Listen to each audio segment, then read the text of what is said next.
అందరికీ నమస్కారం. ఈరోజు నేను కర్ణాటక క్లాసికల్ మ్యూజిక్లోని కొన్ని టీఎల్ఎమ్స్ ఎట్లా చేశానో చూపించబోతున్నా.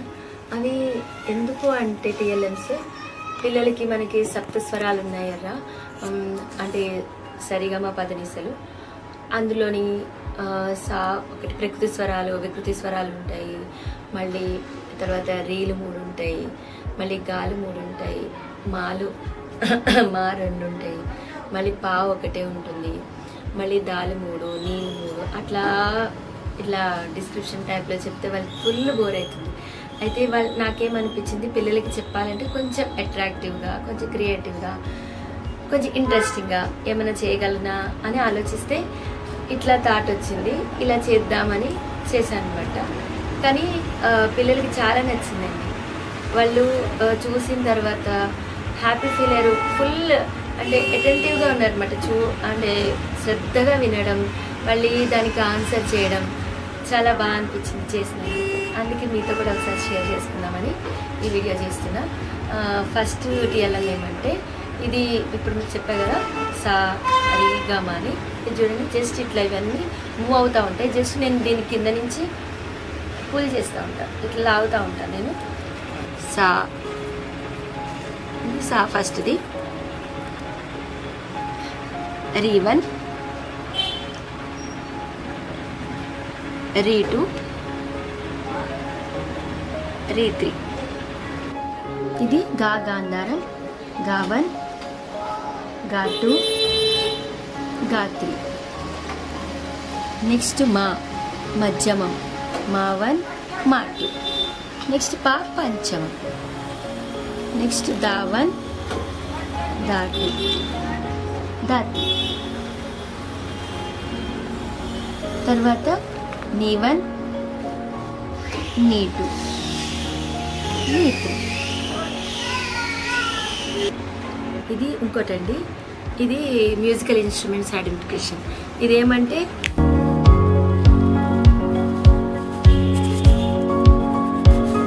ఇలా గిటార్ నుంచి వైలిన్.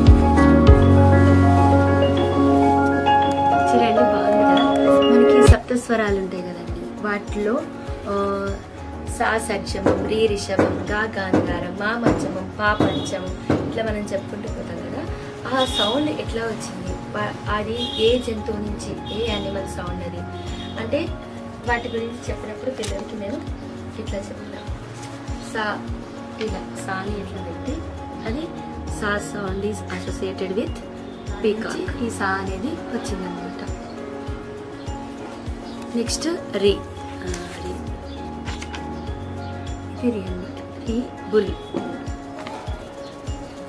బుల్ సౌండ్ నుంచి వచ్చిందనమాట. ఇట్లా చూపిస్తాను పిల్లలకి. ఇది నేను పిల్లల కోసం డ్రా చేసి ఇట్లా చూపించాను అనమాట. మా పాప కూడా హెల్ప్ చేస్తుంది నాకు, చాలా బిజీగా ఉన్నప్పుడు. గాంధారం, గా గాంధారానికి ఇందులో గోట్, మేక శబ్దం నుంచి మన గా అనే సౌండ్ వచ్చింది. ఆ తర్వాత మా దీన్ని మనం క్రాంచపక్షి అంటాం, ఇంగ్లీష్లో హెరన్.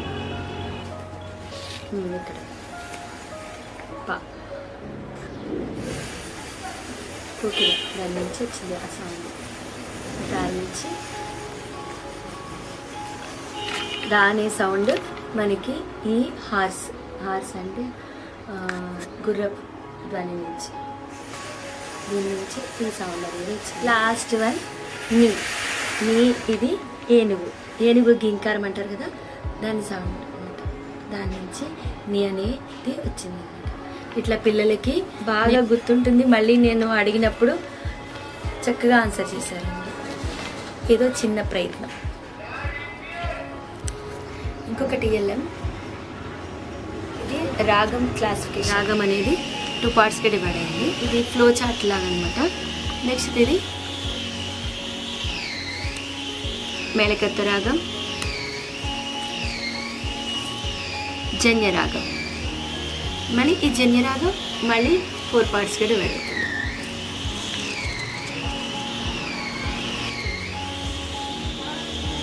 వక్రరాగం,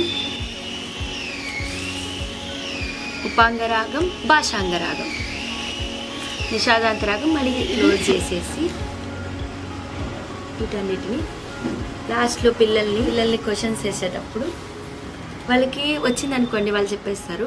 లేదు అంటే అప్పుడు మనం ఏం చేస్తామంటే ఫస్ట్ చిన్నగా రివీల్ చేస్తాం. ఇట్లా కొంచెం చేసి ఏమైనా ఐడియా వస్తే వెంటనే వాళ్ళు స్టార్ట్ చేసేస్తారు. లేకపోతే మనం మొత్తం చూపిస్తే వెంటనే నోట్ డౌన్ చేసుకోవడానికి కూడా ఇంట్రెస్ట్ చూపించారు. ఇది ఒకటి ఎలా ఇలా ఫోల్డ్ చేసి క్లియర్ చేసినవన్నీ కొంచెం దాచిపెట్టుకున్నాం. ఇంకొకటి ఎలా ఇలా చూడండి, ఇది ఇలా ఉంది. దీని బ్యాక్ సైడ్ అన్ని దేని దానికే రొటేట్ అవుతుంది. 2 కలర్స్లో తీసుకున్నా. ఒకటి డార్క్ కలర్, ఒక లైట్ కలర్ పింక్ దాంట్లో తీసుకుని వైలెట్ అండ్ డార్క్ కాంబినేషన్లో బాగుంటుంది. ఫస్ట్ ఇట్లా ఫస్ట్ రౌండ్ రొటేట్ అవుతుంది, సెకండ్ రౌండ్, థర్డ్ రౌండ్, ఇట్లా అన్ని సర్కిల్స్ ఇట్లా రొటేట్ అవుతాయి అన్నమాట. ఇవి చాలా రోజుల నుంచి ఇంట్లో ఉన్నాయి. వాటిని తీసి పెన్సిల్తో కానీ ఏదైనా వేటితోనే రాద్దాం అనుకున్నా, వైట్నర్తో కానీ అది అంత బాగా కనబడుతుందో లేదో అని పిల్లలకి ఇట్లా వీటితోటి ఇవి అంటించేసినాయి. ఈజీగా అయిపోయింది వర్క్. ప్యాటర్న్ చెప్పాలంటే ఈజీ నుంచి కొంచెం అంటే హార్డ్ వాటికి వెళ్ళడానికి. ఇప్పుడు సపోజ్ స్వరాస్ని ప్యాటర్న్స్ మన సరి సరి గరి సరి గమ గరి అట్లా చెప్పడానికి ఈజీగా పిల్లలు పాడగలుగుతారు. ఇవన్నీ చూడండి ఇట్లా ఆర్డర్లో అరేంజ్ చేశాను. సరి గమ పదని సా. ఇప్పుడు నేను సెకండ్ రౌండ్ని, సెకండ్ సర్కిల్ని చేంజ్ చేస్తే